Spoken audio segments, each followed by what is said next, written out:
చంద్రబాబు నాయుడు గారు తుఫాన్ ఆపేస్తారంట, ఎక్కడి నుంచో ఏంటని చెప్పి విచ్చలవిడితనంగా ట్రోల్స్ చేస్తున్నారు. రాష్ట్రం ఈ రోజు ఉన్న పరిస్థితిని చూసిన తర్వాత కూడా ప్రకృతి వైపరీత్యాలని ఎదుర్కొంటున్న ఒక స్థితిలో ఒక డెలికేట్ మూమెంట్లో కూర్చుని రాష్ట్ర ముఖ్యమంత్రి దాని గురించి పోరాడుతుంటే, పోరాటం అంటే తుఫాను చేతులతో ఆపడం కాదు, సొల్లు కబుర్లు ఆపండి. ఇలాంటి మాటలు రాసే ముందు ఒళ్ళు దగ్గర పెట్టుకొని చేయండి. ఏం తమాషా అయిపోయిందా?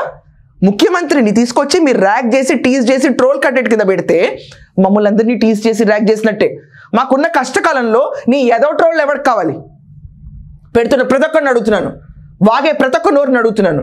చంద్రబాబు నాయుడు గారు తుఫాన్ని మడిచి అవతలు పంపించేస్తారండి. ఎవడు చెప్పాడు ఆయనకు? ఎవడు చెప్పాడు?